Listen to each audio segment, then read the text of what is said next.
करके देखें। पहला प्रश्न है 5.8 सेंटीमीटर का एक रेखाखंड ए बी खींचिए। एक रेखाखंड खींचना है जिसका लंबाई है 5.8।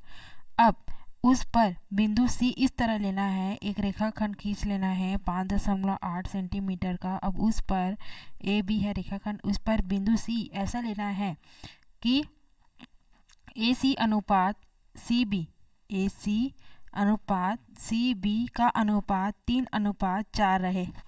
ऐसा हमें एक रेखाखंड खींचना है। ठीक है, 5.8 सेंटीमीटर का। और चेक भी करना है कि ए सी अनुपात सी बी बराबर 3:4 आया है या नहीं।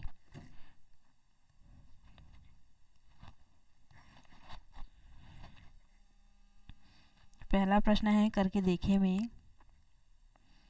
अच्छा, रचना के चरण भी लिखते जाना है ना। एक रेखाखंड खींचना है, ए बी बराबर 5.8 खींचना है, ये दिया गया है। और रेखाखंड खींचने के बाद इसको किस अनुपात में तोड़ना है वो भी दिया गया है। ये दोनों दिया गया में आएगा, है ना। तो एक रेखाखंड खींच लेते हैं स्केल से नाप करके। हम मान लीजिए ये एक रेखाखंड हमने खींचा, इसका लंबाई है ए 5.8 और ए बी इसका नेमिंग है ना। अब 5.8 सेंटीमीटर के इस रेखाखंड में बिंदु सी इस प्रकार लेना है कि ए सी अनुपात सी बी बराबर 3:4 हो। ए सी अनुपात C B means A C upon C B is equal to 3/4 हो, है ना। तो ए सी का वैल्यू 3 भाग में है, ए सी 3 भागों में बटा है और सी बी 4 भागों में। ऐसा हमें बिंदु लेना है। तो 1 2 3 तीसरा भाग में बिंदु सी मिलेगा, है ना। 3 ही स्टेप के बाद बिंदु सी। सी और बी के बीच में कितना हिस्से होंगे, 1 2 3। उसके बाद चौथा हिस्सा किसका, सी का, बी बिंदु बी का। सी से लेकर बी के बीच में 4 स्टेप्स आएंगे और ए से लेकर सी के बीच में 3 स्टेप। तो टोटल ए से लेकर बी तक में कितने स्टेप है, 1 2 3 4 5 6 7, है ना। अतः ये रेखाखंड जो कि 5.8 सेंटीमीटर का है वो समान 7 भागों में विभाजित होगा। तभी यह ए सी अनुपात सी बी बराबर 3:4 के अनुपात में विभक्त होगा। ठीक है। अतः सबसे पहले तो सर्वप्रथम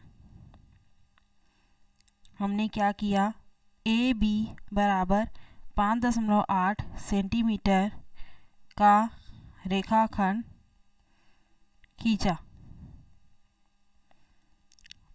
ठीक, सेकेंड स्टेप है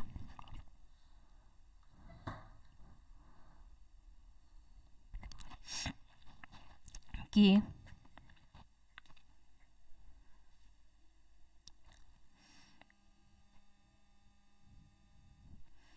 बिंदु ए से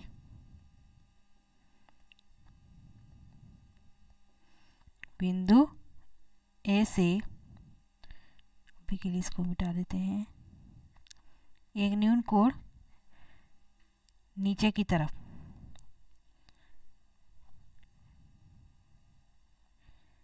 खींचा।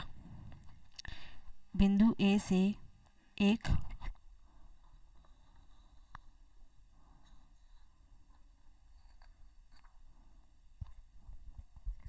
न्यून कोण बनाते हुए एक किरण AX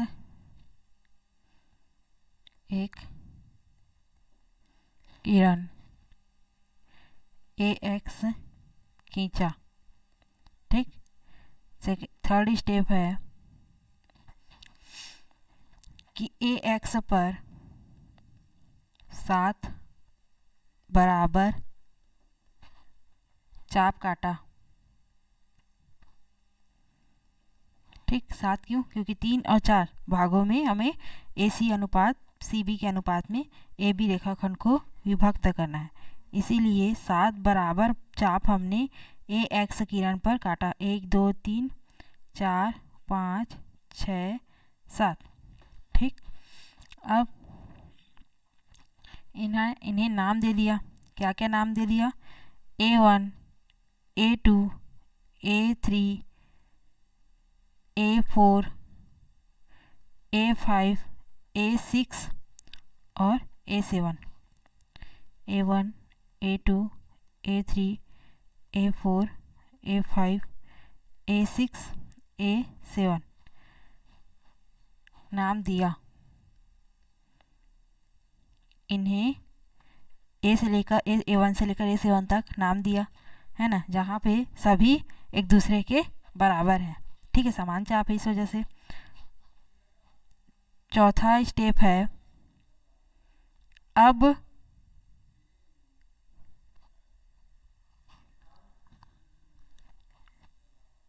A से लेकर B तक को हमने मिलाया, A से लेकर B तक को मिलाया, और A से लेकर B तक की दूरी हमें पता है कि 7 है, इसलिए B से A7 को मिलाया। अब A7 से B को मिलाया और A7 को B से मिलाया और A7B के समांतर हमें रेखा खींचनी है। कहाँ से? A3 से। ठीक, अब A3 से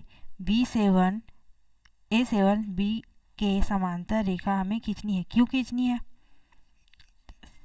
5.8 सेंटीमीटर ना ये। और A3 से क्यों खींचनी है? क्योंकि हमें पता है जो नया बिंदु मिलने वाला है C, और AC की दूरी हमें पता है कितनी है, 3 स्टेप में है, इसलिए A3 से हमें खींचना है। ठीक है, तो इसके लिए क्या होता है, स्टेप क्या होता है कि A से 1 पर प्रकार के बिंदु को रख करके एक चाप काटा, उतना ही चाप A3 से काटा। ठीक, अब इस चाप को नाप करके इस A3 से जो चाप काटे उस पर एक और चाप काटा। अब जहाँ पे चाप मिलेगा उसको और A3 को मिलाते हुए AB पर हमें एक बिंदु प्राप्त होगा। एक रेखा खींचेंगे जो AB पर एक बिंदु C पर मिलेगा। ठीक है, बिंदु C पर मिलेगा। ठीक है, और A7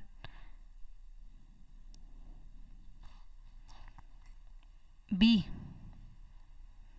के समांतर A3 से रेखा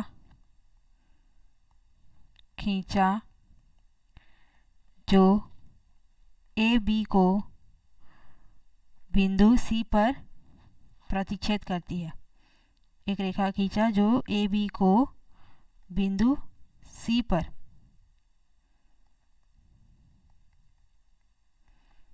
प्रतिच्छेद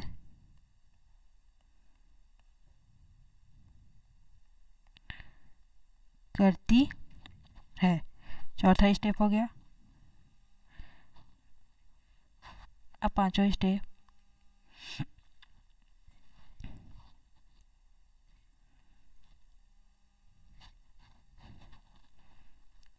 AC अनुपात CB के अनुपात में हमें एक अभिष्ट रेखाखंड प्राप्त हुआ। AC अभिष्ट रेखाखंड है जहाँ AC अनुपात CB बराबर 3:4 होगा।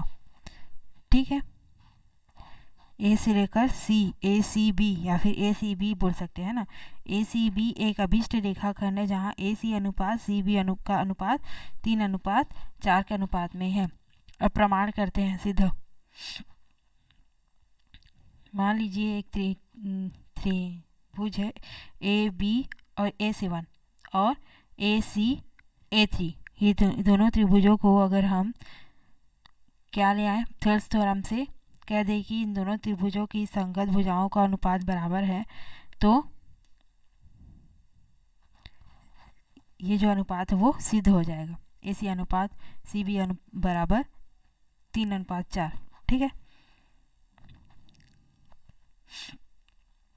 AC बटे CB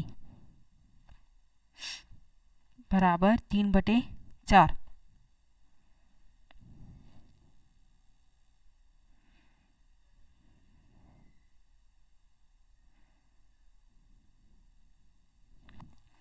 त्रिभुज AB-A7 व त्रिभुज AC-A3 से AC अपॉन CB बराबर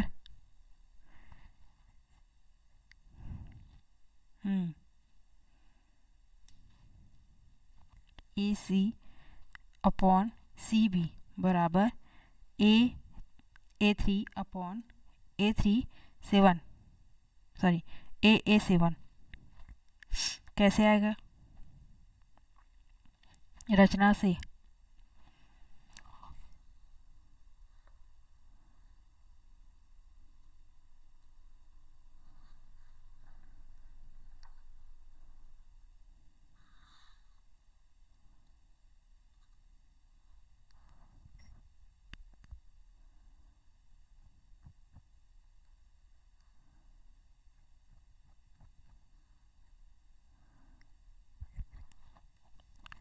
क्योंकि A7 B के समांतर हमने खींचा है रेखा को A3 और C को, है ना। इसीलिए जब दो त्रिभुजों में दो भुजाएं आपस में समांतर है, अतः दोनों की जो भुजाएं बची हैं वो समान अनुपात में विभाजित होगी। अतः AC upon CB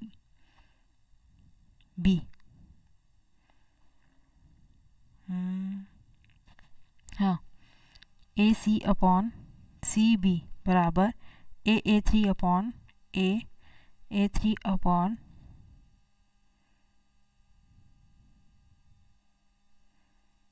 A3 A7 A3 3 है और A3 A7 4 है, 4 भाग में विभाजित है, इस वजह से ये हो गया समीकरण 1। और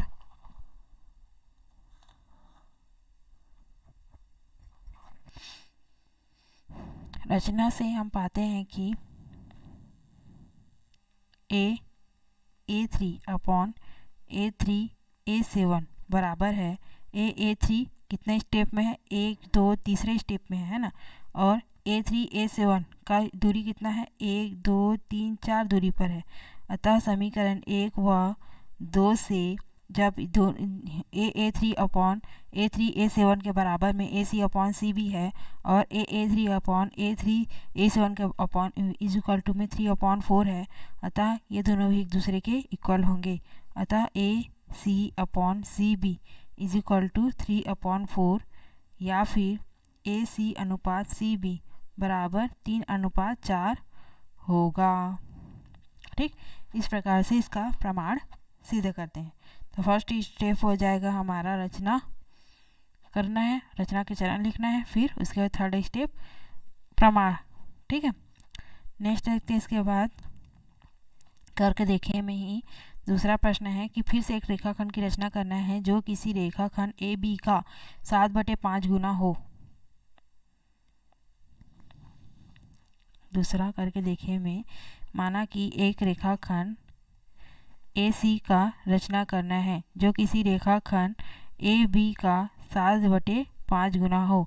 AB को AC के अपॉन में ले आते हैं, AC upon AB is equal to 7/5, मतलब AC 7 भाग में है तो AB जो दिया गया रेखाखंड है वो 5 भाग में है, मतलब बिंदु C AB रेखाखंड के बाहर स्थित होगा, क्योंकि 7 स्टेप में है, 7वें स्टेप में 7वें भाग में AC मिल रहा है हमें।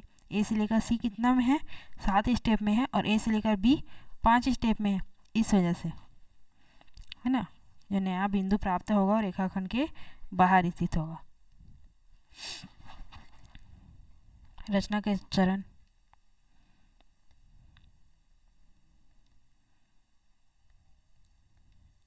पहला स्टेप,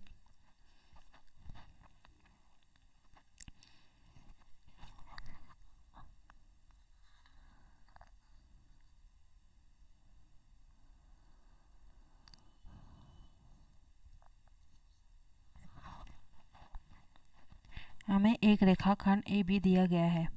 एक बिंदु सी लेना है जिससे A C is equal to 7/5 A B सिद्ध हो। ठीक है, एक रेखाखंड ए बी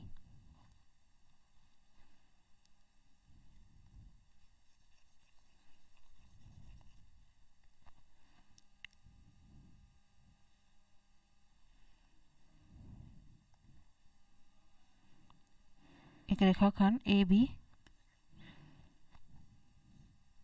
दिया गया है। एक इस बिंदु को आगे बढ़ाते हुए हमें सी मिलेगा। ए बी रेखाखंड दिया गया है। ठीक है, अब ए से एक न्यून कोण बनाना है। ए से न्यून कोण बनाते हुए टोटल कितने हिस्सों में बांटेंगे उसको? 7 हिस्सों में बांटेंगे न्यून कोण को, क्योंकि ए सी जो तीसरा सी बिंदु है वो 7 स्टेप में मिलेगा हमें, इस वजह से, है ना। न्यून कोण बनाते हुए एक किरण ए वाई, एक किरण ए वाई खींचा और रेखाखंड ए बी को कोई भी आगे बढ़ाएंगे ए एक्स तक, रेखाखंड ए बी को ए एक्स तक बढ़ाएंगे तभी तो यहीं पर बिंदु हमें सी मिलेगा।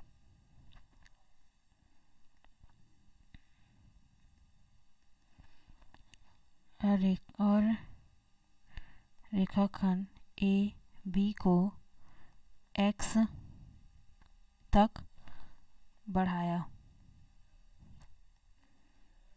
ताकि हमें बिंदु सी आगे प्राप्त हो सके। ठीक, दूसरा स्टेप, ए वाई पर 7 समान चाप काटा, 7 समान चाप काटा। ठीक है, 1 2 3 4 5 6 7, जिसका नेमिंग कर दिया A1 A2 A3 A4 A5 A6 और A7। ठीक,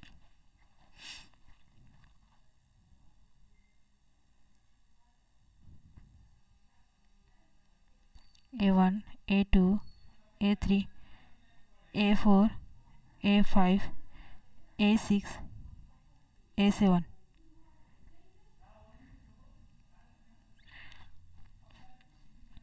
ठीक, अब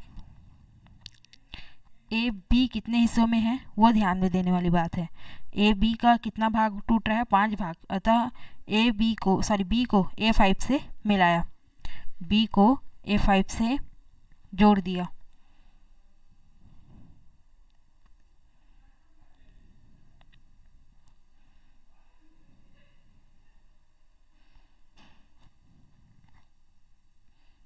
अब बी को या फिर A5 को बी से जोड़े, A5 को बी से जोड़ा और A5 बी के समांतर, A5 बी के समांतर रेखा खींचना है। A5 बी के समांतर रेखा खींचना है A7 से। ठीक है, तो एक आर्क A5 पर रख करके काटना है प्रकार की को उतना ही आर्क हमें एक चाप मतलब कि A7 से काटना है। अब इस आर्क को नाप करके A7 पर जो चाप काटे उससे एक और चाप काटेंगे, है ना। अब इस चाप जहाँ पर कटान बिंदु है उसको मिलाते हुए एक रेखा हमें खींचनी है।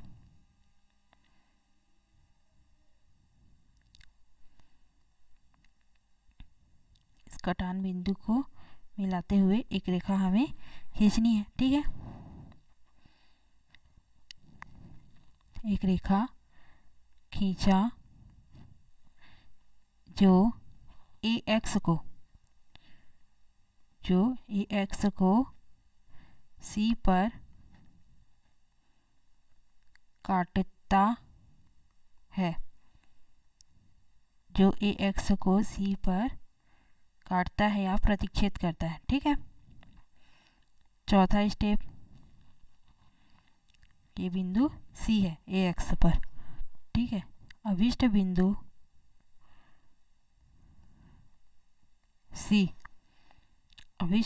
C AX पर इस प्रकार है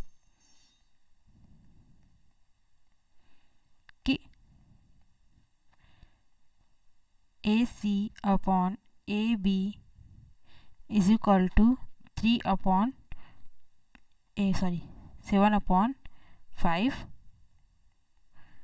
हो। AC upon AB is equal to 7/5 हो, है ना। AC 7 भागों में है, 1 2 3 4 5 6 और 7। 1 2 3 4 5 6 7, सातवें स्टेप में AC है तो पांचवें स्टेप में AB है। या फिर इसको इस प्रकार से लिखा जा सकता है, प्रश्न में जैसे दिया है, या AC is equal to 7/5 AB है, ठीक। इसमें प्रमाण नहीं मांगा है तो नहीं बनाएंगे, ठीक है। नेक्स्ट देखते हैं। इसके बाद रेखाखंड हो गया। अब त्रिभुज बोल रहा है। तीसरा प्रश्न बोल रहा है कि एक त्रिभुज की रचना करना है, PQR की बनाई है, जिसमें QR is equal to 6 centimetre, PQ 5 centimetre और कोण PQR 60 अंश का है। इस त्रिभुज के समरूप एक त्रिभुज की रचना करनी है जिसमें AB भुजा त्रिभुज जो PQ भुजा है बनने वाला है उसके 2:5 के अनुपात में हो। और चौथा प्रश्न में भी एक त्रिभुज बनाना है जिसकी निम्नानुसार मान दिया हुआ है, और इसी त्रिभुज के समरूप एक त्रिभुज नया बनाना है XYZ, जिसमें YZ upon 5/4 YZ is equal to 5/4 BC हो। ये जो पहला तीसरा और चौथा सेम टू सेम प्रश्न है दोनों, ठीक है। करके देखें।